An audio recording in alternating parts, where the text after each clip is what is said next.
বিশ্বকাপ ইতিহাসে সবচেয়ে বড় আসরের ট্রফির জন্য শেষ লড়াইয়ে মুখোমুখি হতে যাচ্ছে আর্জেন্টিনা ও স্পেন। আর এই ফাইনালকে ঘিরে ডালপালা মেলছে বেশ কিছু রোমাঞ্চকর সমীকরণ। রেকর্ডের খেরোখাতায় এটিই প্রথম যেখানে কোনো বিশ্বকাপ ফাইনালে মুখোমুখি হচ্ছে বর্তমান কোপা আমেরিকা চ্যাম্পিয়ন এবং ইউরোপিয়ান চ্যাম্পিয়নরা। সেরা দুই মহাদেশীয় শাসকের এই দ্বৈরথ ফুটবল প্রেমীদের দিচ্ছে এক পরম তৃপ্তি। তবে মাঠের কৌশলের লড়াই ছাপিয়ে লাইমলাইটে ডাগআউটের এক অদ্ভুত রসায়ন। এই ফাইনাল যে মাস্টার আর স্টুডেন্টের লড়াই। আর্জেন্টিনার ডাগআউটে থাকা মাস্টারমাইন্ড লিওনেল স্ক্যালোনি যখন উয়েফা প্রো লাইসেন্সের কোর্স করছিলেন, তখন স্পেনের বর্তমান coach Luis de la Fuente ছিলেন তারই শিক্ষক। এবার সেই গুরুর বিদ্যাপীঠ ভাঙার ছক কষতে হবে প্রিয় শিষ্যকে।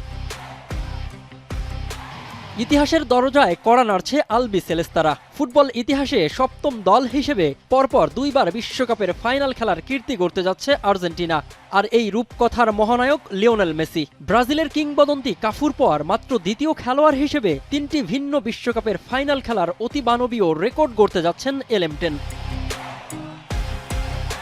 এর আগে 1986 সালেও উত্তর আমেরিকার মাটিতে মেক্সিকো বিশ্বকাপে ইউরোপের দল পশ্চিম জার্মানির বিপক্ষে ফাইনাল খেলে চ্যাম্পিয়ন হয়েছিল আর্জেন্টিনা। 40 বছর পর আবারও উত্তর আমেরিকার বুকেই ইউরোপীয় প্রতিপক্ষ স্পেনের মুখোমুখি হচ্ছে তারা।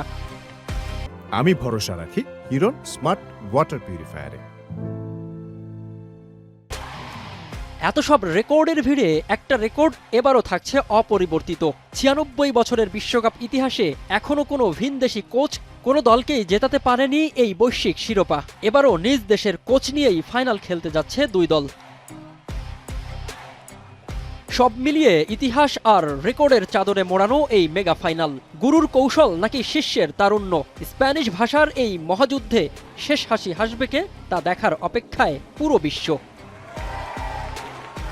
মিনারুল ইসলাম, এখন।